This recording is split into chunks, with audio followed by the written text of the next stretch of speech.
আপনি কি মাছ চাষে লাভবান হইতে চান? ভিডিওতে দেখতেছেন গোল্ডেন কালার ট্যাংরা মাছ। দেখেন মাছগুলো কত গোল্ডেন কালার। এই ধরনের মাছ আপনার পুকুরে আপনি চাষ করতে পারবেন। এই ধরনের মাছ চাষ যদি আপনি করতে পারেন তাহলে 100% লাভবান হইতে পারবেন। আমরা এই ছোট মাছগুলো বিক্রি করি। এই ছোটগুলোই একসময় বড় হয়ে গোল্ডেন কালার হয়, খুব বেশি দিন লাগে না, 3-4 মাসে এরকম বড় হয়ে যায়। আমাদের কাছ থেকে এই ধরনের ছোট ট্যাংরা গুলশা মাছের পোনা আপনি নিয়ে চাষ করেন আপনার পুকুরে।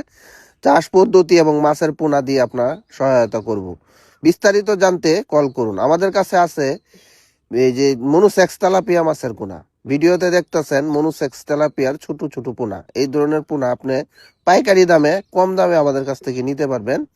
এই পোনাগুলো আমরা বিক্রি করি ময়মনসিং থেকে। এখন দেখতেছেন কই মাছের পোনা।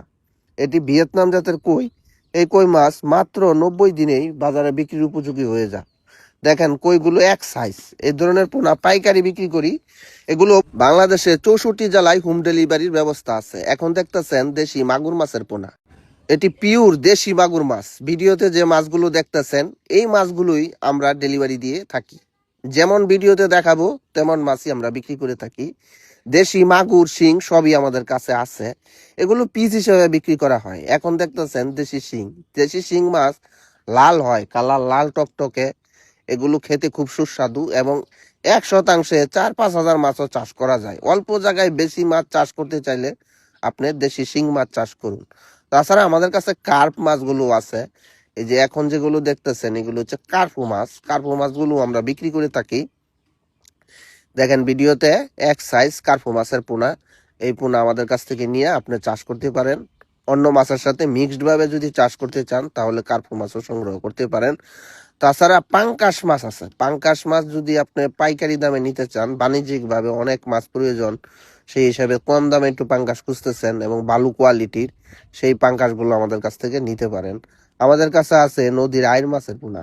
এই যে এখন দেখতেছেন আইর মাছ। এগুলো নদী থেকে সংগ্রহ করা আইর। এগুলো পিস হিসেবে বিক্রি করা হয়।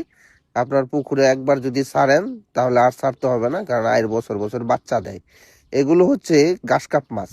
পুকুরে যদি লতা পাতা থাকে তা ঘাসকাপ ছাড়তে পারেন, সরপুঁটি ছাড়তে পারেন, দেশি শিং ওয়াল ফিমেল যেটা সেটা ছাড়তে পারেন।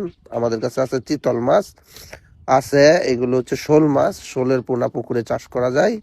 কার্প মাছের মধ্যে হচ্ছে কাতল মাছ, এগুলো আছে। আর আপনি যদি শৌখিন চাষি হয়ে যান তাহলে সোনালী রুই নিতে পারেন। এটা সোনালী রুই। মৃগেল দেখতেছেন এখন।